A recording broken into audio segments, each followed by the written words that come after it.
साताऱ्याच्या फलटण उपजिल्हा रुग्णालयातल्या महिला डॉक्टरनं आत्महत्या केली। डॉक्टरने आपल्या हातावरती पेनानं सुसाईड नोट लिहिली। या सुसाईड नोटमध्ये पोलीस निरीक्षक गोपाल बदने यानं वारंवार अत्याचार केल्याचं डॉक्टरनं म्हटलंय। या घटनेने राज्यामध्ये एकच खळबळ उडाली आहे। त्यानंतर आता नवनवे खुलासे होत आहेत। बघूयात आतापर्यंत काय समोर आलंय।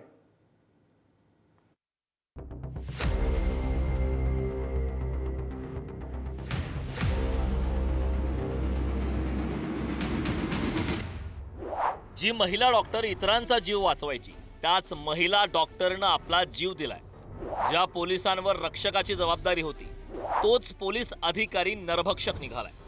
ही धक्कादायक घटना आहे सातारा जिल्ह्यात। फलटण उपजिल्हा रुग्णालयातील महिला डॉक्टरनं आत्महत्या करत आपलं आयुष्य संपवलंय।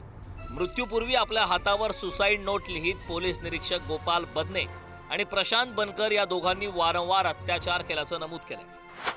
महिला डॉक्टरच्या सुसाईड नोटमध्ये काय? माझ्या मरणाचे कारण पोलीस निरीक्षक गोपाल बदने ज्याने माझ्यावर 4 वेळा बलात्कार केला आणि प्रशांत बनकर ज्याने मागचे 4 महिने शारीरिक आणि मानसिक छळ केला।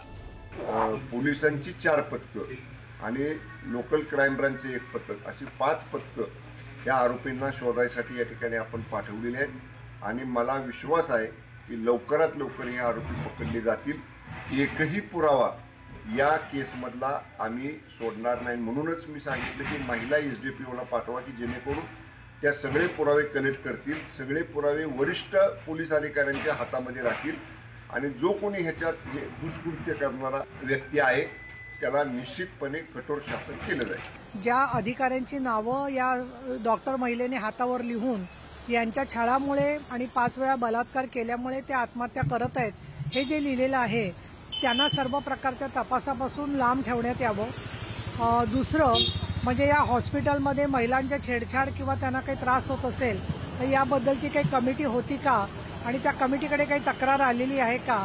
त्याचबरोबर तिसरं म्हणजे त्यांचे टेलिफोनवरचे काही माहिती, संदेश, धमक्या अशा दूरध्वनीवरती सापडतायत का? या दृष्टिकोनातून सुद्धा मी तुषार दोशी यांना सूचना दिलेली आहे। काही अपप्रवृत्ती असतात आणि याद करणाऱ्या पोलिसांच्या पाठीमागे कोण सूत्रधार आहे हे सुद्धा बघितलं गेलं पाहिजे। महिला डॉक्टरच्या आत्महत्या प्रकरणात अनेक खुलासे समोर येत आहेत। पोलीस आणि आरोग्य विभागातील वादामध्ये डॉक्टर अडकली होती, त्यामुळे या डॉक्टर महिलेवर राजकीय आणि पोलिसांचा मोठा दबाव होता असा आरोप नातेवाईकांकडून केला जातोय। संबंधित महिला डॉक्टर मूळची बीडची। जळगाव येथील वैद्यकीय महाविद्यालयात MBBSचं शिक्षण पूर्ण झाल्यानंतर महाबळेश्वर येथे 6 महिने बजावली सेवा।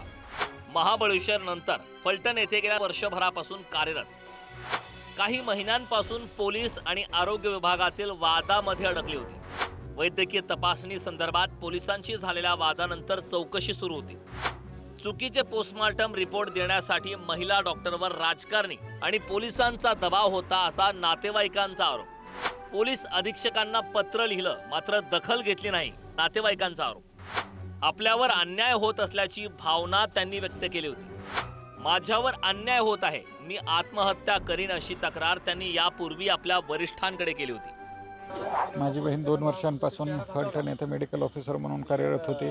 तिला मागच्या वर्षभरापासून राजकारण्यांकडून कदाचित आणि पोलिसांकडून खूप दबाव टाकण्यात येत होता चुकीचे पोस्टमार्टम रिपोर्ट वगैरे देण्यासाठी आणि सतत टेन्शनमध्ये असायची। तर मागच्या 2-3 महिन्यांपासून तिने त्याचा पाठपुरावा करण्यासाठी DYSP SPलाही पत्र लिहिले, परंतु त्यांनी त्याची दखल घेतलेली नाही। आम्हाला काही न सांगता तिनं हॉटेलमध्ये जाऊन ड्युटी संपल्यानंतर काही न सांगता, नोटिंग न लिहिता त्या हॉटेलला जाऊन आत्महत्या केली आणि तिनं मधून असं सांगायचे आम्हाला की मला पोस्टमार्टम करताना रिपोर्ट बदलून द्या वगैरे असा त्रास होतो अधिकाऱ्यांचा आणि मला जर तसा त्रास झाला तर मी सुसाईड करीन असं ती सांगायची अधूनमधून आम्हाला। दरम्यान या महिला डॉक्टरनं केलेल्या तक्रारीचं पत्र पुढारी न्यूजच्या हाती लागलं। आरोपीला फिट सर्टिफिकेट देण्यासाठी पोलिसांचा वारंवार दबाव होता असा उल्लेख या पत्रात करण्यात आला। साताऱ्यातील महिला डॉक्टर आत्महत्या प्रकरणाची राज्य आणि राष्ट्रीय महिला आयोगानं दखल घेतली। आत्महत्या केलेल्या महिला डॉक्टरने 19 जून 2025 रोजी पोलीस उपअधीक्षकांकडे केली होती तक्रार। आरोपीला मेडिकल तपासणीला आणल्यानंतर तो फिट नसतानाही फिट सर्टिफिकेट देण्यासाठी दबाव। पोलीस फिट सर्टिफिकेट देण्यासाठी वारंवार दबाव टाकतात आणि अपशब्द वापरतात। पोलीस निरीक्षक महाडिक यांना फोनवरून माहिती दिली असता उडवाउडवीची उत्तर दिली। या प्रकरणात लक्ष घालून कारवाई करण्याची महिला डॉक्टरने उपअधीक्षकांकडे केली होती मागणी। 3 पोलीस अधिकाऱ्यांची नावं नमूद करून महिला डॉक्टरने केली होती तक्रार।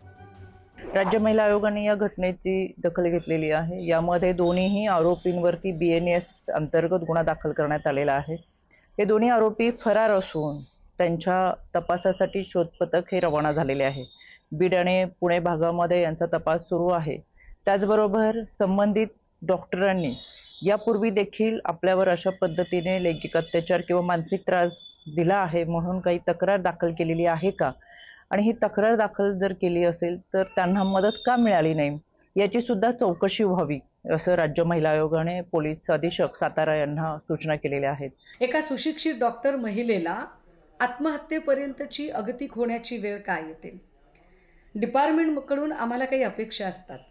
जर पोलीस खात्याचे अधिकारी ज्यांनी कायदा सुव्यवस्थेची बूज ठेवली पाहिजे ते अधिकारीच जर रक्षक अधिकारी भक्षक होत असतील तर दाद कुणाकडे मागायची? निश्चितपणे या घटनेमध्ये मुख्यमंत्री महोदयांकडे आम्ही स्वतंत्र SIT चौकशीची मागणी करत आहोत। डॉक्टर महिलेनं आपल्या सुसाईड नोटमध्ये उल्लेख केलेला पोलीस निरीक्षक गोपाळ बदने आणि प्रशांत बनकर हे दोघेही फरार आहेत। मुख्यमंत्री देवेंद्र फडणवीसांच्या आदेशानंतर पोलीस निरीक्षक गोपाळ बदनेला तातडीनं निलंबित करण्यात आलं।